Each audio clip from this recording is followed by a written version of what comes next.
Welcome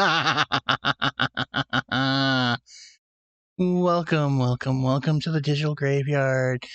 It is I, Josh X05, your phantasmal gamer and keeper of the talking dog-like creature, Monkey. I'm here to do my personal top 5 Nintendo Entertainment System picks. And man, was this hard. This is in direct response to Chris James C85's video, so please be sure to check him out.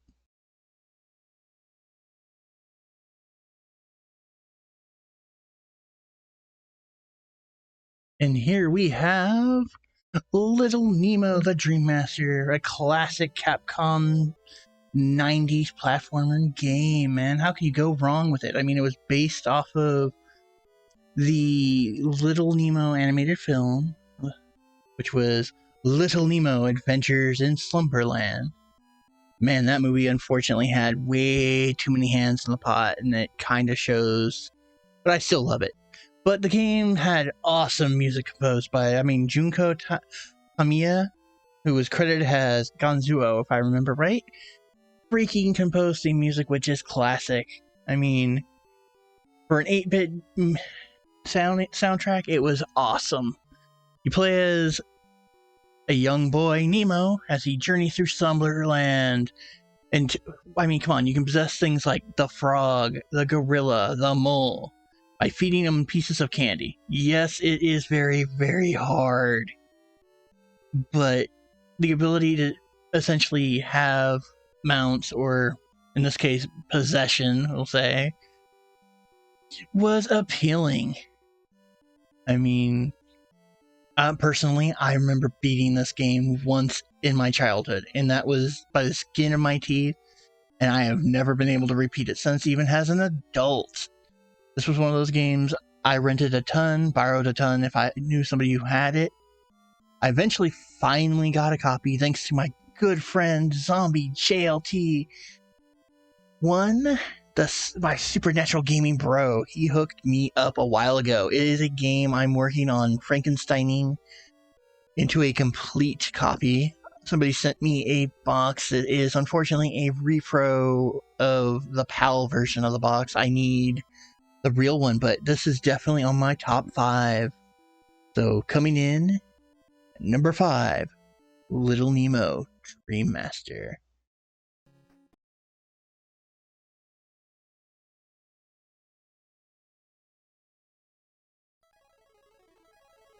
Coming in at number 4, we have Mega Man 6, an action-based platformer from the early 90s. I mean, how can you go wrong? Yes, it was a late-era entry in the franchise. It was the last 8-bit Mega Man game until Mega Man 9, but come on. You're entered into a world tournament to stop, where it's taken over by, obviously, Dr. Wily in a disguise as Mr. X, who corrupts the other contending robots into robot masters for his foolish ambitions, as usual. But here's the fun part. It had the Rush adapter, which gave you 2 different forms. The way more used after 6 Jetpack Rush form, and then my personal favorite, the Power Punch form. It was a lot of fun. I remember I own this game. I still have my childhood copy of this game. It is a game I have a lot of fond memories with. And man, they have redid this game onto multiple platforms for sure. I know it's not everybody's favorite, but it's my favorite. Plus, there was that fun thing. They had outside Japan input. If I remember right, they held a contest in Nintendo Power, I believe, where you could submit your idea for a Robot Master, and if I remember right, 2 of them were created by fans that were used in this game. I mean, unfortunately, Mega Man 7 immediately on the Super Nintendo followed pretty much right after this one, but this is still a Mega Man game I can sit and play, near and dear to my heart. At one point in my childhood, I used to sit and play this one before school. I usually had like half an hour, and I could almost get through the entire damn game with practically my eyes closed back then. But times change, things happen, you get older, different interests, out of practice. I probably couldn't do that today as easily, but still, Mega Man 6 is my number 4.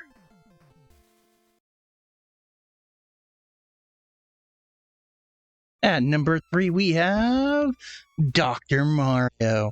Yes, the puzzle block game from the 90s, Dr. Mario, where Mario is throwing capsules that you have to use to cure all the viruses on the field as they come down. This game was and is still a huge addiction to me. I can sit anytime I'm feeling down, bored, on whatever platform I have it on, and play for a very long time. And if you're curious who's responsible for that some of those lovely jingles that will get trapped in your head, the great composer Kazu Takanata is... Or I misspelled that entirely. I apologize. That is Hirokazu Tanaka. They composed those lovely, lovely jingles.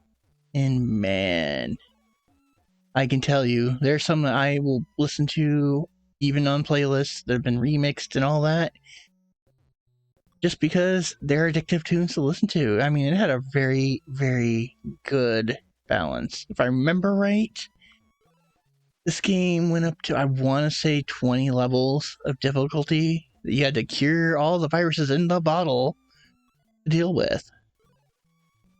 I mean, the game, according to some little research I did before doing this, sold over 10 million copies across the planet. So it's safe to say Dr. Mario was and is still a big money grabber. And special mention to a supernatural buddy who hooked me up with completing my childhood copy back up to a CIB status. I have this one, my personal copy, complete. It sits on my shelf. It is one of my prized games for sure. Monkey won't play this game with me anymore willingly. He says I am too in the zone and it scares him. But yes, number 3 is Dr. Mario. The doctor is in.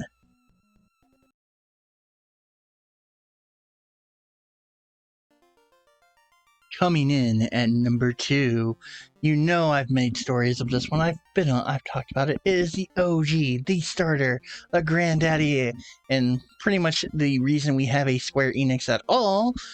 Final Fantasy 1 on the Nintendo Entertainment Center. This one is very near and dear, close to my heart. Unfortunately, I do not own a physical copy of this game. It is on my hunt list. It is one I desperately want, but I do have one of the collections on PlayStation 1 that does have Final Fantasy and the original Final Fantasy 2 on it. So I did get to play it again. I technically own it, but not really.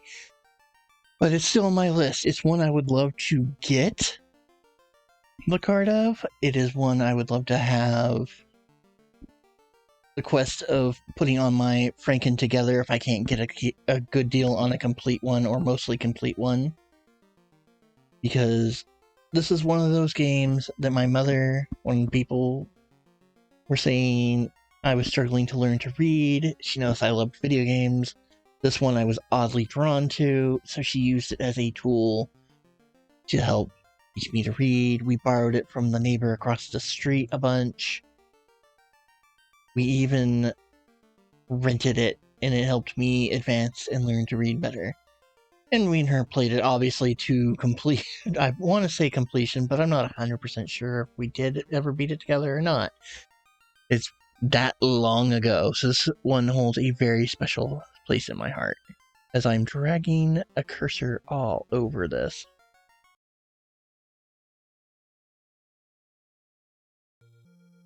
And finally, number 1, The Legend of Zelda, the original 1986 classic. I mean, come on. You go, you have to save the princess, collect 8 fragments of one of the one of the Triforces, stop the evil Ganon, collecting weapons and puzzle solving as you move your way through the world of Hyrule. It was an action. So, how do I want to put this? Action. What kind of action was it, Josh? You gotta ask yourself. It was an action adventure game with RPG elements to it, but still, as you venture through the fantasy land of Hyrule as an elf boy named Link. Mind you, we only would know his name was Link if you read the instruction manual. Otherwise, it was whatever you named it on your thing, and the game never called you Link. That did not happen until later on, but you gotta admire, you're navigating an overworld and dungeons from a top-down perspective the entire time. They did not get experimental with how you were looking at the world of Hyrule until Zelda 2, and even then, it was kind of that was their experimental, and how we see Zelda now is more akin to Ocarina of Time's style of playing things perspective, where they really got into the 3D third person kind of action or first person view, depending on how you wanted to play it in later ones. But yes, The Legend of Zelda, the OG, very first on the Nintendo. Yes, I still have my copy, a gold copy, and I also, in my collection, picked up later from a friend, Big Family Gaming, wherever you are out there, I hope you're doing okay. He hooked me up with a gray cart version of this game for my collection. I still need the gold cart for the sequel, but I still have my childhood copy that was the gray cart version of Legend of Zelda 2. So, woot woot on that action. But seriously, who did not like playing The Legend of Zelda? It's a classic.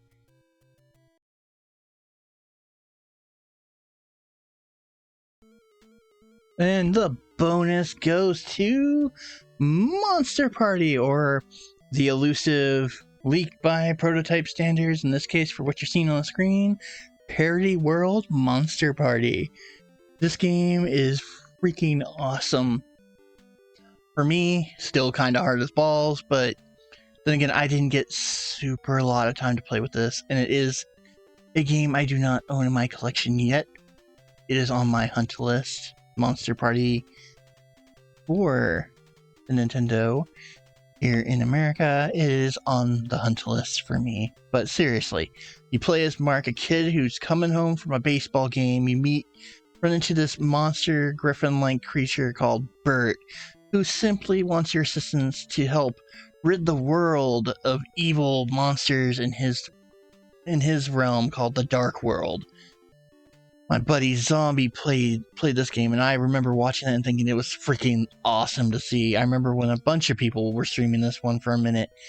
It's a great game. It's basically a pop culture horror parody game, and it's great. It's one of those ones I'm happy that we did actually get.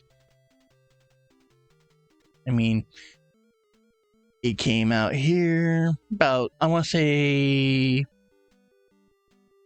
either 1989 or 1990, off the top of my head. It was made by Bandai, which, shocker, that was a good game from them, but, here in the States, I don't think Bandai really put out that many games, to be honest. But seriously, what other game has you, quote-unquote, fighting parodies of Dracula, the Mummy, zombies, Medusa, dragons, even the Grim Reaper has bosses?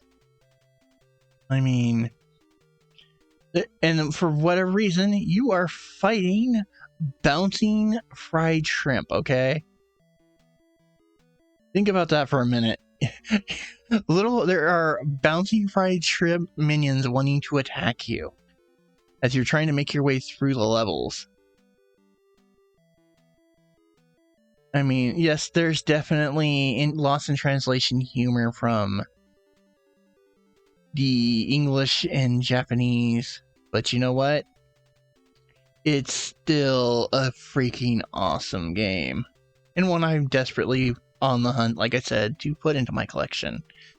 So, yep, that was my top 5, like I said earlier.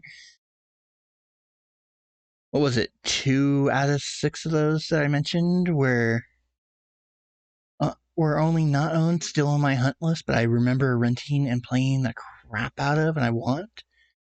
What was yours? Comment below, or hell, even check out Chris James T85's video that we're doing a response to, and tell me what you're interested in, and even him. But as always, it is that time for me to go.